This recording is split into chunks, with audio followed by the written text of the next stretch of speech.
You are listening to Something Rather Than Nothing. Creator and host, Ken Vellante. Editor and producer, Peter Bauer.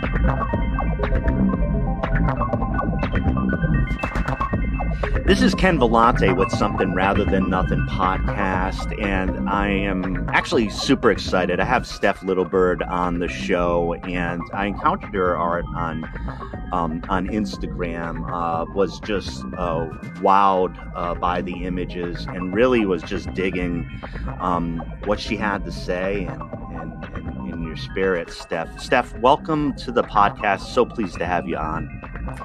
Thank you so much. I'm so excited to be on and chat with you this evening. Yeah. It's great to have you, as I said. And Steph, let's launch into it's a beginning question or an origin question, but it has to do about creativity in humans. And it is, when you were born, were you an artist? I think that we are all artists. I think that everyone has a capacity for creativity. We just express it in different ways, and sometimes maybe our world sort of like discourages us. But my very first memories are of coloring in a coloring book with my mom. And so I definitely feel like those are my first sort of ways that I oriented myself to the world, is through images. And so, I still continue to think in that way and think about how I can make images that communicate the things in my mind, and how I can help other people communicate their ideas through images. So yeah, I think it's definitely in my like blood, my DNA. But I also, this was actually part of my thesis work, was talking about this sort of bias that humans have towards images, and that we actually prefer images to text like any day. And that images actually can carry so much more information than a piece of text can. We can read all of these abstract sort of subtexts and symbolisms from art. And so there's something about that I think not only connects to me, but also connects all the way back to the cave art, or the, caves of Lascaux in France, which are some of the oldest works we know, that humans have been making images for as long as we've been human. So I feel like it's a part of what we do. Yeah. And thank you for that. I, as a deep part of the show, and I'm always interested in education and development. It's really a wonder to kind of encounter how folks, connected to art, what they think about, from early on, and identity and identifying as such, or as creators. Now, Steph, I had mentioned your artwork, and I wanted to tell you my impression, or just what struck me. I mean, I thought that the images were just the color, and they were just beautiful and gorgeous. But there's one piece that I wanted to hear from you and see what I'm seeing. It's it was some flourishes of a little bit more of a pop appeal, like a fresh, kind of like popular cultural appeal to it. And is that something that's an intent of yours? Because I've seen that. One of the things that I've loved, and just to be particular about it, is indigenous art and images, and then even sometimes overtly like pop culture built into that, and developed that way. Was I seeing the pop pieces in there, or could you describe when you're creating what you're getting towards? Yeah, I'm like smiling just because you read very well into my intentions, and so I appreciate that. As an artist, you're always like hoping that some of those themes come through. I definitely was inspired by, sort of the pop art era of modern art, thinking about people like Andy Warhol and a lot of the op art artists who made more like graphic images that maybe weren't representational, but just playing with line and weight and color. And color is something that's really important in my work, and the choices in color that I make are very intentional, because much of Indigenous representation, when we think about the ways in which historically Native people have been represented, we're typically represented in the past. And so we are never really represented in contemporary times. When people think about Indigenous people, they see us as like existing somewhere in the past somewhere, but not really now. And so the use of the kind of color palettes that I tend to go towards, which are, neons and fully saturated color, is a way to bring our representations into the contemporary, because those colors aren't associated with the past, they're associated with now, and also neons in particular are sort of associated with industrialism and like construction. So you think about, the city, you think about urban sort of life. And so those colors also hint at me as a person. Like, I was lucky enough that I grew up in my ancestral homeland. I didn't grow up on the reservation, which was about an hour and a half away from where I grew up, but I was close enough to it and my family lived very close to it. So I sort of kind of lived in between two worlds. And so my work is very much trying to show that connection to past. So I use a lot of traditional motifs or styles, but then I also just bring it in the full color. And that reference to that contemporary, modern, or pop art, as you might think of it, those are ways for me to bring Indigenous sort of existence into the future. And that concept of Indigenous futurism, it can be really subtly done just through the use of color. And that's how deeply we've been erased from American consciousness, is that we're typically only represented in sepia tone. So the color is really a way to sort of strike against the thing that you're expecting. Yeah, that is. Thank you for saying that and explaining that. I mean, I really think it's a profound and subtle point, and it has to do with time and representation. I've seen the documentary Real Engine about representations, and one of the things that I've considered myself over time to be a progressive white identifying male, and sympathetic, but what's happened during the podcast and being having the great pleasure of talking to Indigenous artists has been to completely radicalize my perspective, or my knowledge of how much. Here's the one thought, Steph, that always disturbs me, right? And you get a curious mind as well. Having curiosity and being introspective about what you encounter, but then you find this patches and patches of areas where you just were spoon fed some horse shit, and you just took it, and you didn't. You might not realize that you did. And that's been a very big experience. And on the point that you said exactly, as I got into talking to Indigenous artists from different nations and seeing the art, and seeing not just art, but just seeing the culture, I was like, holy shit, there is so much here.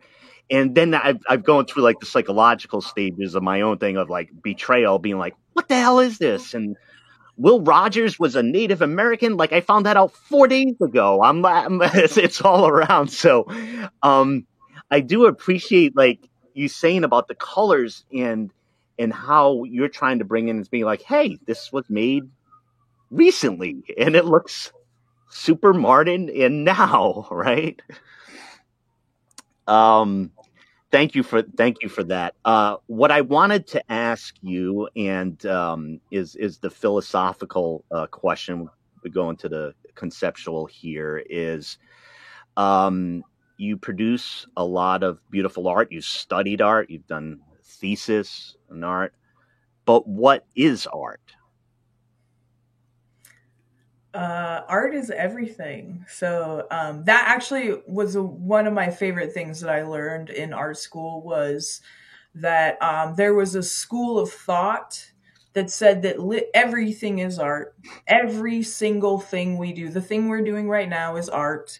There's no question about that. It is what it is. And also, when you go and brush your teeth, that's an art too. And so, when you asked me the question originally about, have I always been an artist, that question makes me, inside, I know secretly what you don't know is that, you're an artist too, and we're all artists. And maybe you're an artist at keeping people's fucking books in order, or maybe you're a software engineer. I actually write for Intel, and so I'm a tech writer, and I'm not a huge tech person, but I work with people who are engineers and programmers, and so those people, they use the same kind of critical thinking skills that artists use, but they're writing software, or they're designing a computer. And so I recognize those things in all of us. And so for me, everything is art. And you don't have to even agree with me. You can't escape the fact that it is. And that's one of my favorite things that I've learned is that I can really see the world in this really beautiful way, because even the ugliest things that happen in this world are art. And there's so much ugly art. I mean, we all know, we've all seen ugly art, right? So we can say like, oh yeah, that thing that I saw on the news today, that was some really ugly art. And I can think about it critically. And actually that's also a key component of going to art school, is learning to think critically about yourself and also about how the world sees you in your work.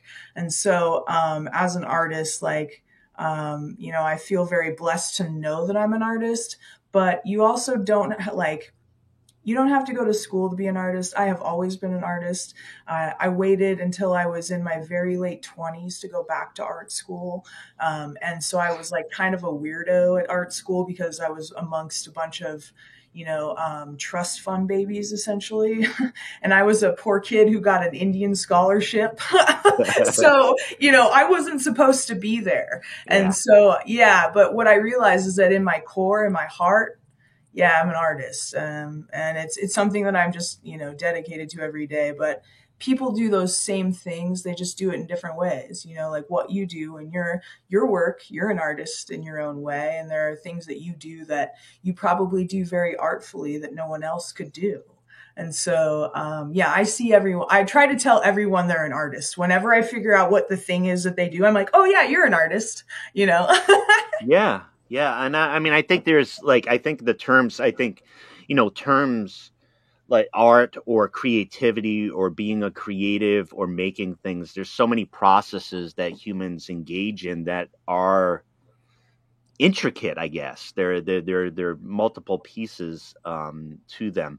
I wanted to ask a follow-up question to the what is art, and given you answer, it might be a tiny bit of a tricky one, but I just want you to hear from you what the role of art is, right? It's super important. And if we are artists, when we're talking about art or interacting with art, what is the role of art for human beings? Like, what's going on there?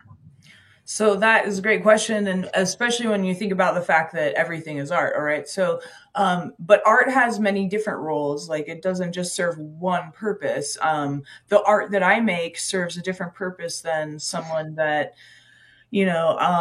comes from a completely different place in the world, and I learned that when I went to art school. So, coming into a place where I came to art school because art had saved my life. Art actually made me feel value in myself. And so, it actually made me want to try to contribute something to the world as opposed to the path that I was on prior to that. And so, for me, my purpose in art is to use my art to better the world because art bettered me, and to educate people through art and empower people through art. But there are, there are all kinds of ways to engage with art. Like you can engage with it in very abstract ways and that have nothing to do with politics, or supposedly have nothing to do with politics, but everything is political. So, there are many ways to use art, and there are ways that are very passive. The ways that I use art and its purpose for me is usually like trying to create positive impact. And so, like I said, a lot of my work around representation of Indigenous people and like bringing things into the contemporary world, that's my purpose, right? Is like, I grew up with no representation. The representation of Indigenous people that I had were in like John Wayne movies and like Pocahontas.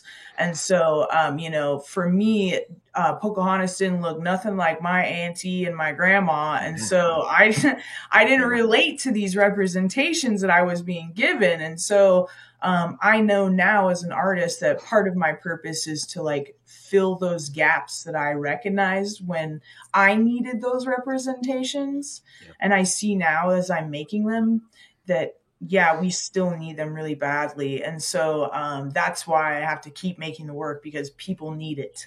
And so that's my purpose. But art can serve many different purposes. And so that's actually the beauty of it, is that it can be as functional as a car or, the design of a tire. But it can also just be a beautiful image as well. Yeah, and mentioned in the media and the representations, I think for me, I want to mention like reservation dogs, right? Like it's tough for me to have a conversation about that in the sense where like I want to be like, hey, this is like a real show and this is the reservation. And I'm listening to others say, I don't pretend to have any, but it feels real, and it brings in a diversity of characters, and it brings in the creative talent, whether it's somebody holding, the sound mic or the writer or the incredible actors and actresses, or even seeing a major network like NBC with Rutherford Falls with a lot of indigenous creators. But I'm like, this isn't the last year or two, right? Like for me, and like looking at these, for me, if I'm just like a consumer of media and art, I want enough indigenous shows so I can refer to 5 crappy indigenous shows and like 12 good ones and others I haven't seen. And so it's great to see this right now, but what I'm left with is like more and more. Let's have regular or real it's for me in my own little way, it feels like a good time to see this, but also to push and be like, need a lot more, want a lot more, because the stories are that good. What are your impressions of, I gave a couple examples that I've seen that are in popular media. What are your impressions of, is something different going on now?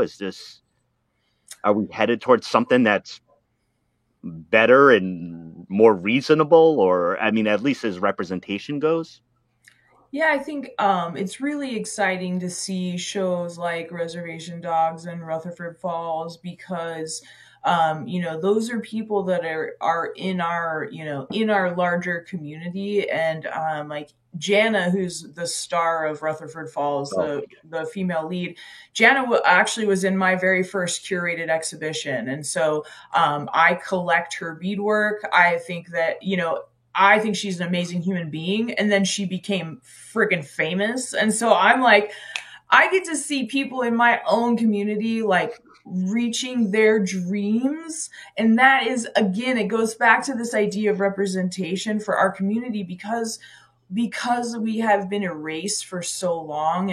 And when you said, I didn't know about all of these things, it's like you you weren't supposed to. And that was by design. Like a lot of things, connected to white supremacy, many of the marginalized stories become invisible because that's how you maintain white supremacy. Yeah. So you can't know about genocide, because if you knew that America committed its own genocide, you would probably be more critical of the things that it's doing abroad, and so there was great care taken to erase those things. So now, as we're seeing them on the screen, it's very exciting. But you know what? These folks, they've been working their ass off for years. They've been doing this for decades. A lot of them have been working for 15, 20 years on, stand-up circuits or writing in writers' rooms and stuff. And they're just finally now getting the space to tell our stories. And so it's very exciting.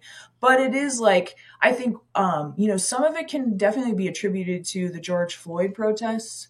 I feel like when things started to happen around those things, people became like a little bit more awake somehow, and are wanting to engage in these conversations. And so I think there are multiple sort of layers of things happening right now, and people are becoming more aware. And so that's great. And I'm happy to like have those conversations, because we've been having them by ourselves for so long. We're so excited to engage with other people on them. Yeah. The timing of this too is within the last week. There's a new book out, and I might have the title slightly off, but we had a slight real estate problem, or we had a real estate problem, and it was about Native comedy, and I listened to it. It was 9.5 hours long, and so for me, all right, typical reaction, somebody would be like, "Oh, Native comedian, name one." Can't do. Ever hear that? You know what I mean? Like most people in the popular culture would be stymied. And as I got into it and listened to it and heard about what you were talking about of toil, like these folks have been around making people laugh their asses off, like going from reservation to reservation, or going to a particular place and doing two big shows a year.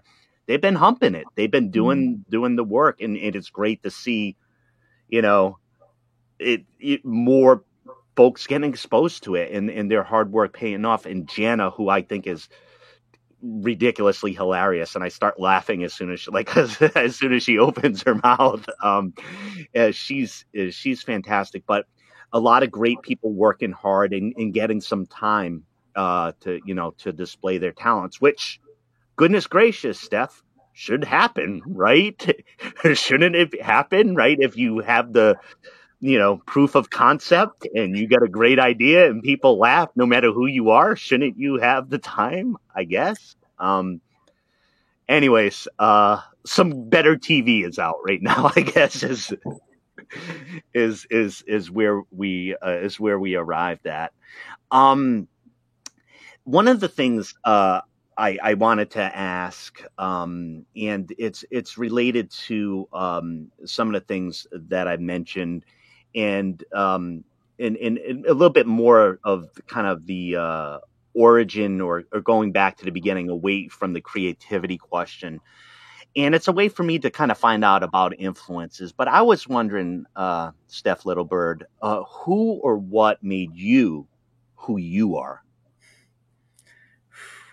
Man, that's a good question. I think I am made by my predecessors, for sure. I always, the people that I keep with me every day are particularly as my grandmother, who is an Indigenous woman. But I keep with me the people that like shared kindness with me in my life, because I did not grow up with a lot of that. My upbringing was not that great. And so the positive people who did shine a light in my life are the people who keep me going. And so a lot of the work that I do is very much in like, whenever I'm sort of approaching any project, I'm thinking about my community. I'm thinking about my own personal family, but I'm also thinking about my relatives, is what we would say, just to like the extended Indigenous community. Like, I have a responsibility to them. And so I'm very much inspired by and also work in honor of those people who are living and also those people who have passed on. And so, that's a huge inspiration for me. But then I'm also just inspired by artists and by creators generally, and people who are manifesting new things for this world, and especially, thinking about some of the struggles that we're going through as in the American culture, just, if you want to be that specific, is like we're going through some identity stuff right now, and we're really working through white supremacy and maybe not working through it in some ways. And so, while there has been all of these changes, it's the creators that keep me sort of hopeful. And so seeing these people who I know who have experienced oppression, Indigenous female artists in particular, those are the people that sort of like keep me going and keep me like wanting to do better for myself and for others. And so, yeah, ultimately it's like my Indigenous community and my artist community, they keep me sort of in check and also on the path to, keep making and keep creating. Yeah, thank you. One of the points that you had mentioned was about some of the things we come in contact or within dominant American culture or white culture, and the things that aren't brought up to I don't know, make us uncomfortable, or hearing. One of the things about my reading recently was learning deep stories about allies and Indigenous folks and a whole bunch of folks, and they could be in Hollywood and other places, putting in for the struggle, and you would never ever hear about it. You would never hear the names of, like, somebody was a producer on a show and being like, hey, I'm going to give you the space to do this in this way, and like helping out that. And your point in saying like that's not brought out is like, because as a thinker, I think always like, I want the information. I want to know what happened. What is the history? But as you point out, with the power of what happened or didn't happen, or I didn't know that this person, you don't hear stories of folks helping each other out. You don't hear folks of somebody from here saying, I don't care where you're from, and putting themselves on whoever they are. And I find it so difficult. I know you're an activist, and I am myself, to figure out, to get at those stories, to put in the time and to learn and to then tell others about it, right? Did you know about the occupation of Alcatraz? And do you know many elements of that and why it happened and how it developed?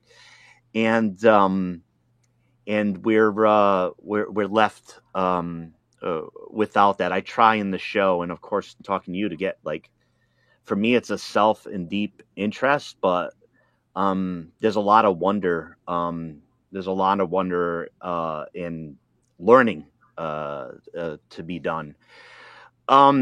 And thank you for coming on to the Philosophy in Art podcast and helping me out with this.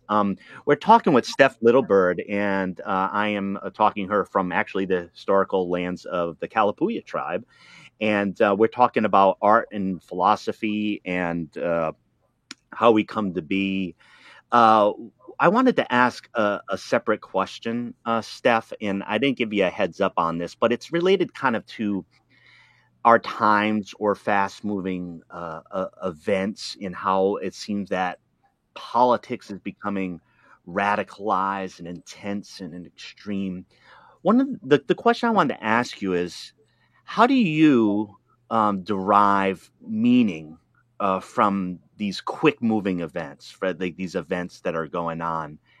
I see a lot of folks, and no fault of their own, whether it's, a cognitive or traumatized, there's so much change, I can't understand it. But how do you personally, or as an artist, derive meaning from what's going down right now?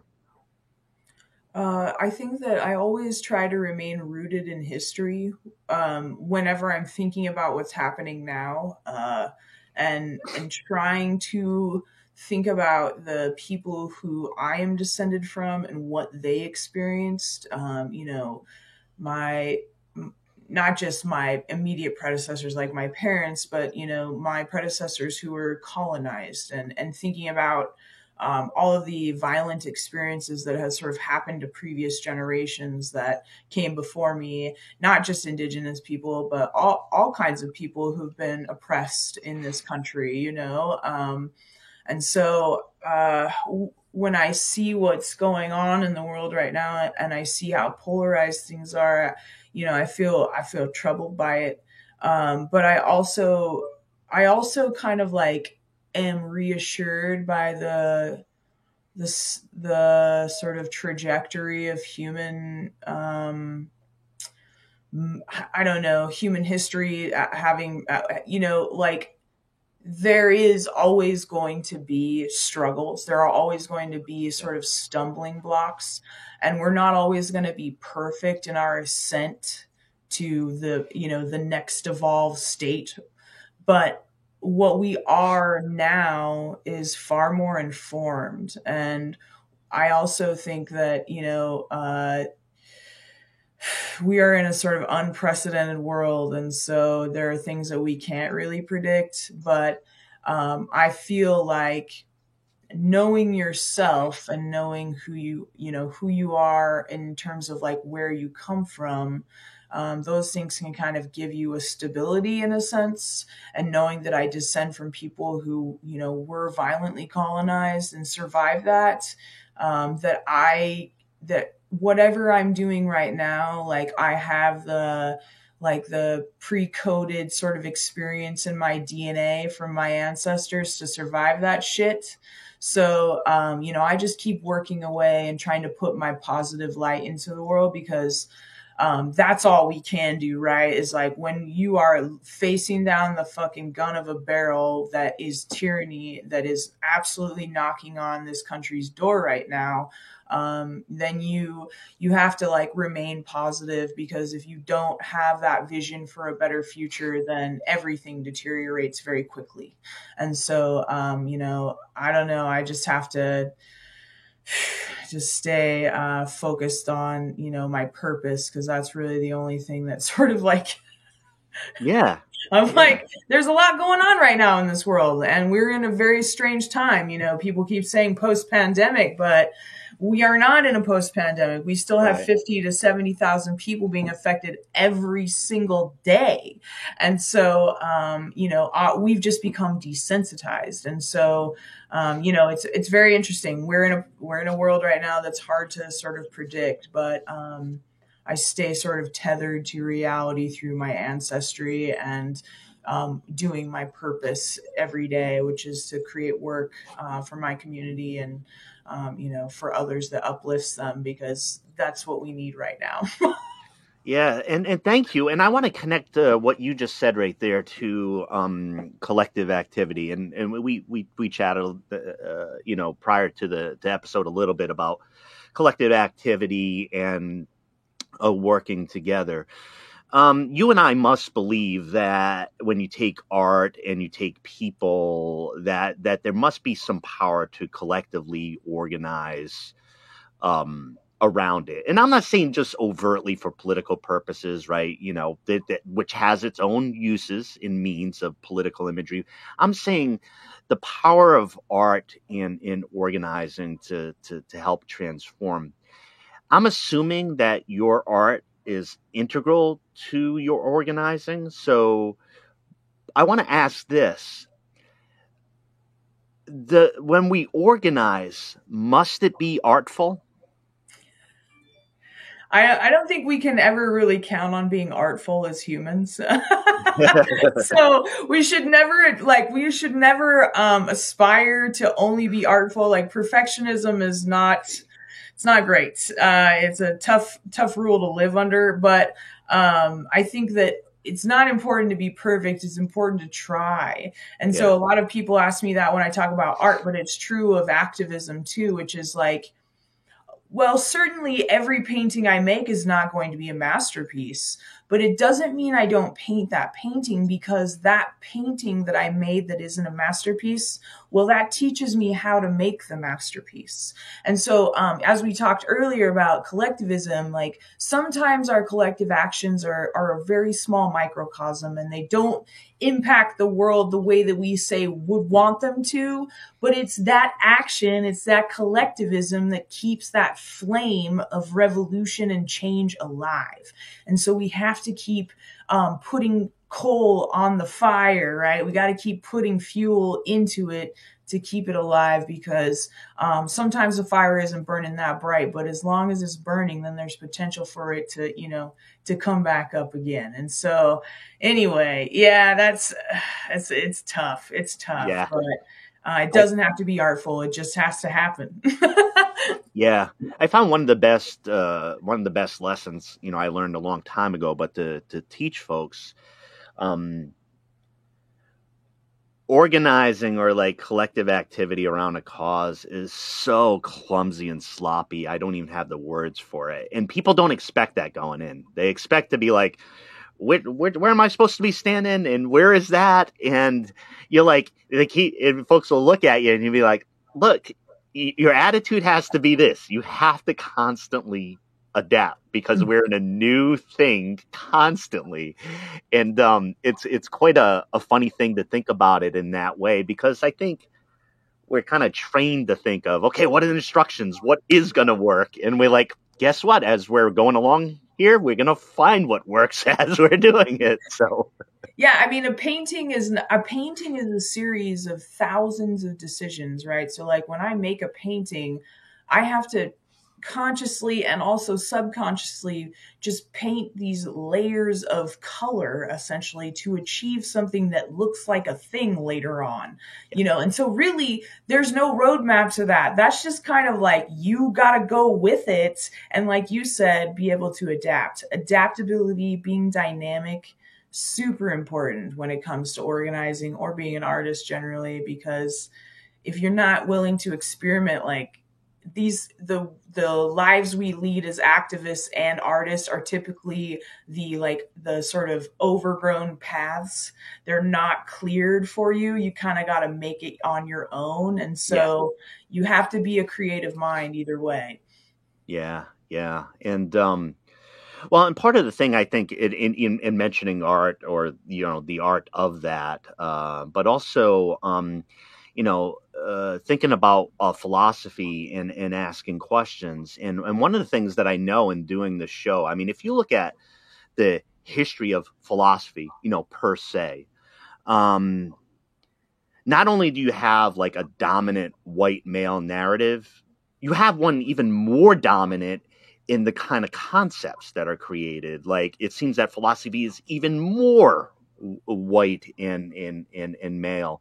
And I think it's problematic, much more problematic compared to art, because art has that same type of thing, right? So somebody will think of the Guggenheim, or like rich people, having a glass of wine in front of a painting.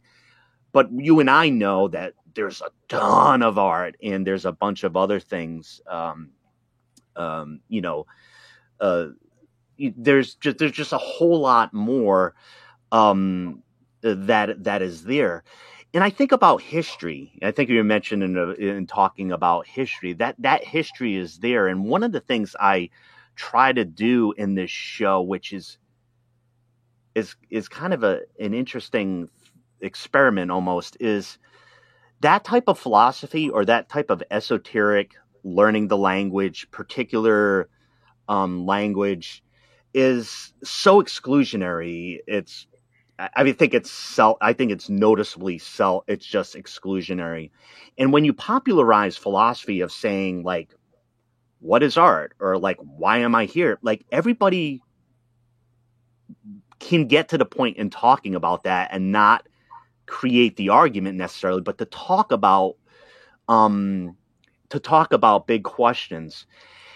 In thinking about philosophy, and I know, you studied history and doing philosophy, what is it like to not see at least formally, in formal education, representation of thought systems in thinking within academics. And what does that mean for us? Yeah, I mean, I think that what I would say to what you were just saying about how philosophy and art are kind of separate, I will argue that actually those are the same audiences in terms of the pedigree of people who can study those things. They're coming from the same place a lot of the times. And so when I went to art school, I didn't know a whole lot about philosophy, but I came in to be in class with these kids who were like 19, but they'd gone to a magnet school. And so they had learned philosophy and they knew about, words I had never even heard before. And so I had to catch up because I came from the country. I came from a town of 500 people.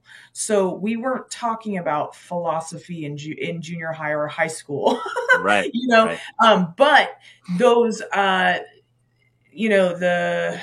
don't know. I think that they sort of, the institutions of thought that they have created around them, that elitist vocabulary, very much sort of like the same functionality. And actually much of philosophy travels into art history. So when we think about concepts in art history known as like the sublime, there's a visual school of the sublime, but then there's Immanuel Kant who wrote about the sublime. And so that's actually where the school of the visual sublime comes from. And so, it's like, it totally infects the way we're trained as artists as well. So they aren't separate, but I'm like, no, I don't know what you're. No, it's fine. Once I started to, hey, Steph, once you got to Immanuel Kant and get into critique of judgment, I started to latch onto this. And I say, how the hell did we get there? Immanuel Kant and, but no, you were saying, and I appreciate your comments because I see what you're saying. You're saying, so this is kind of cut from the same cloth. There is no matter how you approach philosophy and art, a dominant, elitist, exclusionary piece to it. And I, with what you're talking about, is something that I experienced because I was very much a working class kid, doesn't pronounce his R's well, from Rhode Island, and a smart kid, but not prepared or knowledgeable of going into those type of things, and then seeing the type of people were there. They were either traditional religious scholars from a tradition or a Christian tradition, or they were white men and studied already in philosophy, where the way I approached it, it didn't lead me to a career in it. It led us to me doing a podcast with you and labor organizing. But I do know what you mean in access, and I can't imagine what some of your experience were trying to have a conversation about making art with some of those folks in that environment.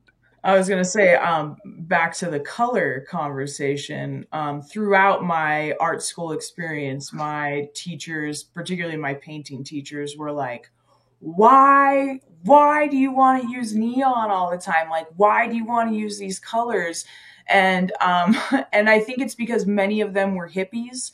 And so they saw my color use as a drug reference because they were thinking about like the Grateful Dead or something. Okay. And the thing is if you've ever been to a contemporary powwow, then you will see all of my palettes in our regalia. And so everything is so brightly colored and reflective. Yeah. And so neons are present in all of our regalia now because it's a mixture of tradition and contemporary materials. And so my colors are very much a reference to that. But I actually just had this conversation with somebody who's doing sort of an exhibition overseas and talking about elitism and how in the art institution that even down to color, the idea of white supremacy is enforced. So when you go into a gallery space, all of the walls must be painted white.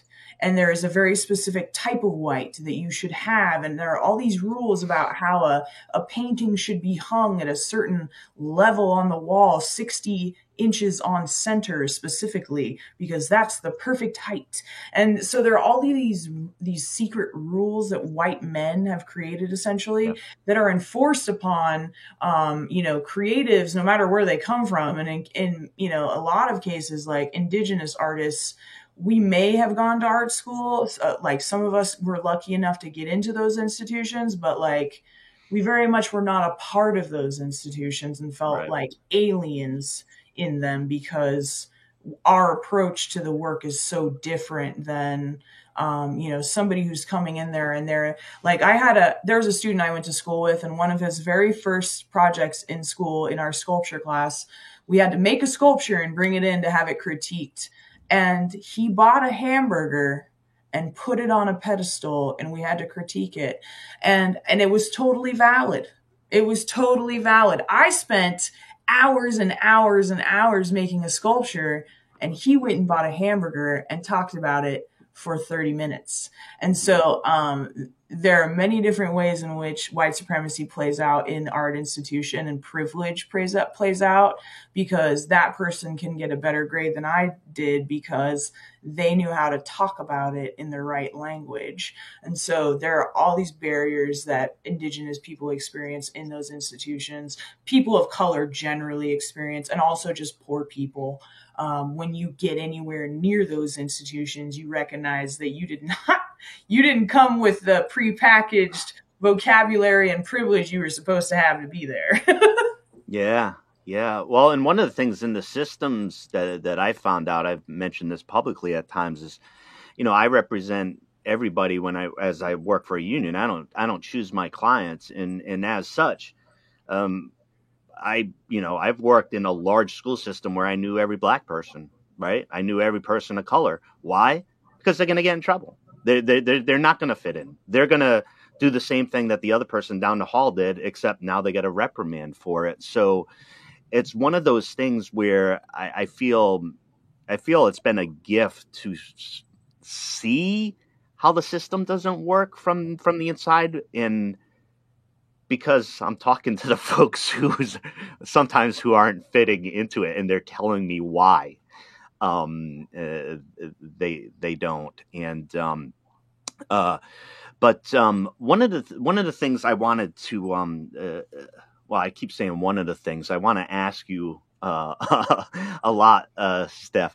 I wanted to ask you a unique question, and one of your pieces of art become popularized recently, as far as a design you've done, and for Jubal Ale, it was a seasonal ale, and I know I don't drink myself. I quit drinking a while back, but what I wanted to mention is I had such a cool experience seeing that, and then like seeing it out there, and I'm like, oh my gosh, that I know that. I also know that for artists, it can be kind of a thing because it seems bigger than what you've done. Would you mind just talking a little bit about your experience of like now folks come in and say, "Hey, I see your art here, and I saw it here, and I saw it down at the corner." So I was just wondering if you could mention about that. Yeah, it's weird to navigate. It's like the Jubal Ale label is weird because I'm not a beer person, or I'm also conscious of the fact that my indigenous community, struggles with alcoholism. I have alcoholics in my family, and so I took the job after very clearly articulating to them that I would not be giving them like indigenous aesthetics to use on their products, that they would be hiring me as a designer. And so, that's sort of the way that I approach that job in particular, because, the one thing about being in demand and having people want your art is that you have to then be more discerning about the people that you let have your art, right? Because when I was a young artist and nobody wanted my art, I was like, here, it's just somebody take my art, Yeah. And now I'm like, oh no, wait, I don't want you to have my art because I don't agree with what you do. And, or I don't, or maybe they didn't treat me ethically, those sorts of things. And so I have to navigate that a lot. A lot of people want to tokenize me and call me on, November 1st because they forgot it's in, Native American Heritage Month and they need something native or whatever. And so there are like ways in which that crops up that are sort of frustrating and sort of whatever. But I also am like, I recognize that just as an artist, I'm extremely privileged to have so many people that I have to say no to, So I know what it's like to be a working and starving artist. And so to now be like, I'm sorry, the Washington Post approached me for some shit a couple of weeks ago. And I was like, I can't, you guys give me like 2 weeks turnaround and I'm busy. So I'm sorry, but that's a really cool thing to say no to. Right. Yeah, so yeah. It's a blessing and a curse, and learning to discern and set boundaries with people, particularly non-Indigenous entities, has been a big lesson for me for sure.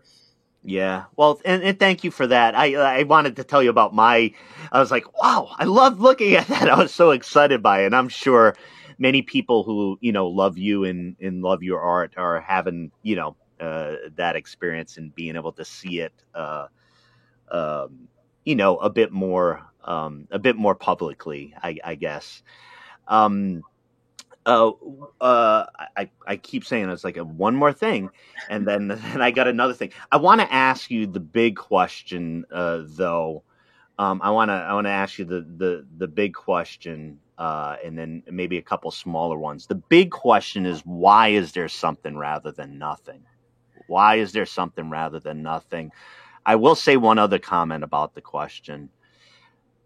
It can be asked, how is there something rather than nothing, when people are saying, of course there's something?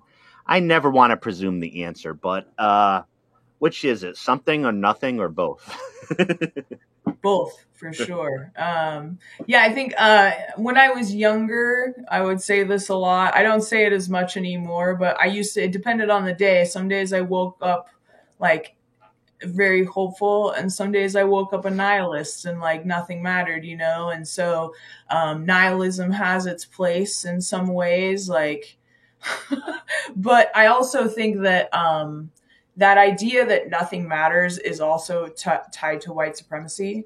And I think that the idea that that we don't have to take responsibility for our actions and own up when we make mistakes is like such a core part of the American psyche, which is also why we can't address climate change and we can't address genocide or oppression, because it's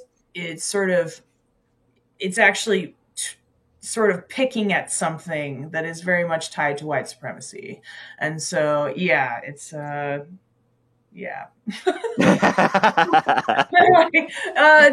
a tough question.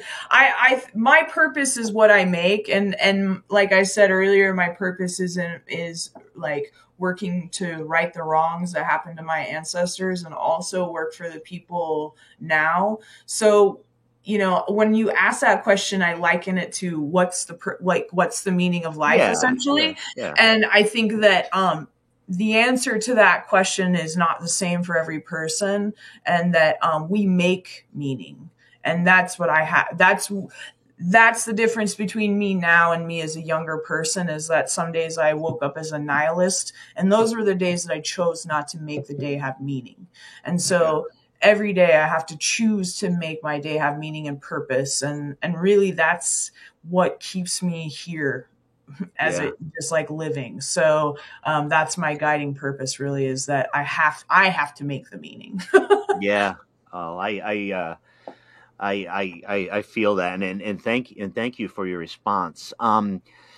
Before I kind of hand it over to you to kind of tell folks, where to find you, because I want them to be able to find you in your art. One of the things I wanted to say, Steph, is that, on this show, I've had indigenous guests and indigenous women, and one of the things that I found to be a great gift that's been given to me is I know that I can represent, in general, a very risky proposition to have a conversation with somebody you don't know, white, male, uh, you know, 49. I'm struggling with my age. I mention my age all the time now, trying to grapple with it. I didn't do it as much before, but I know that there's this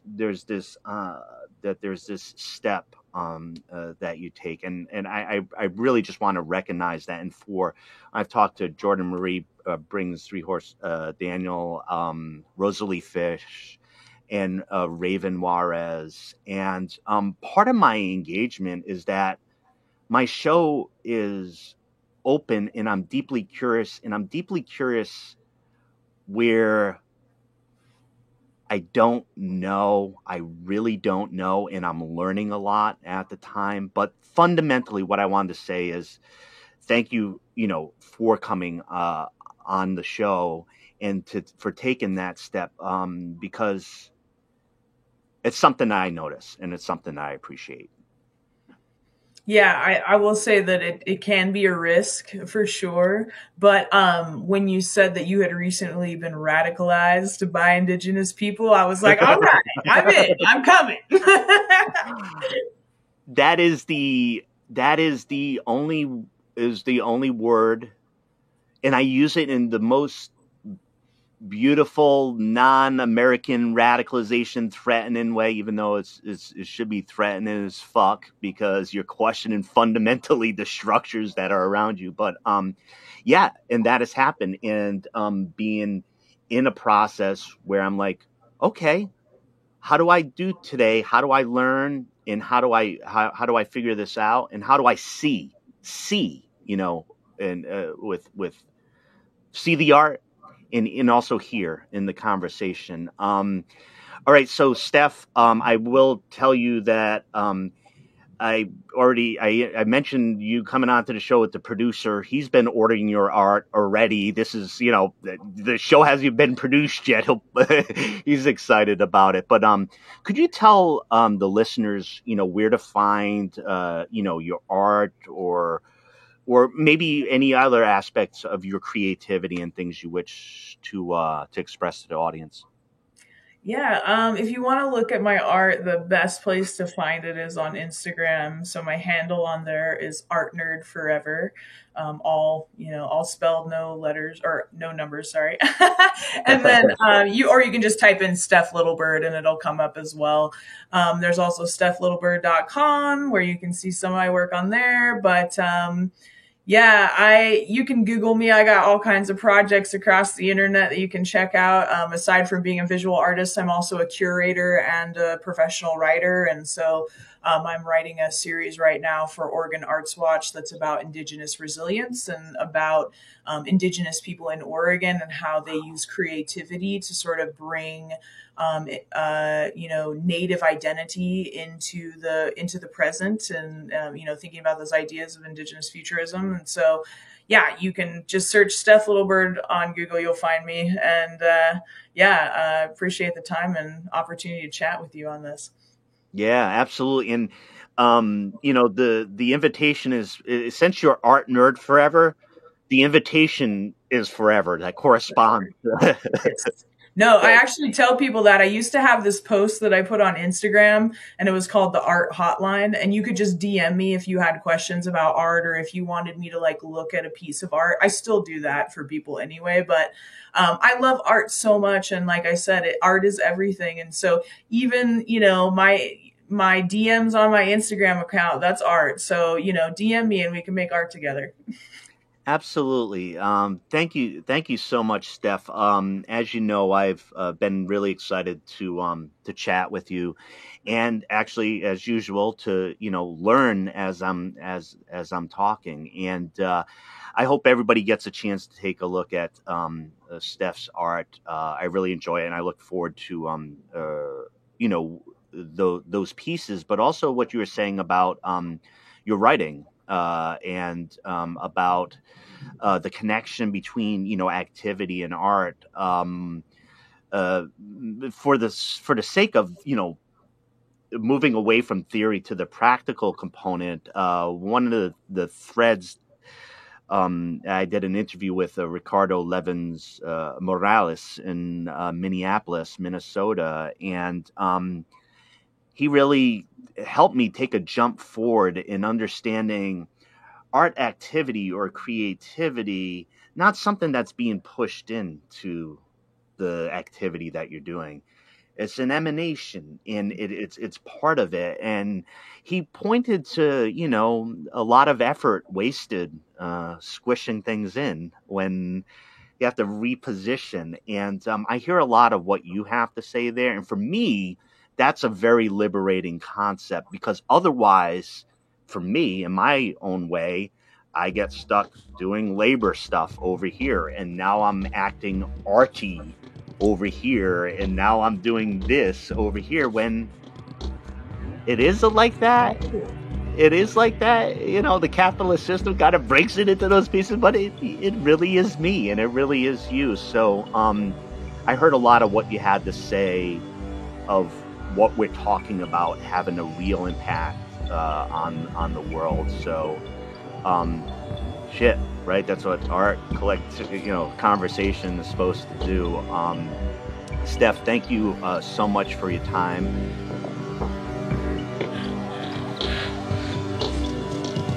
This is Something Rather Than Nothing.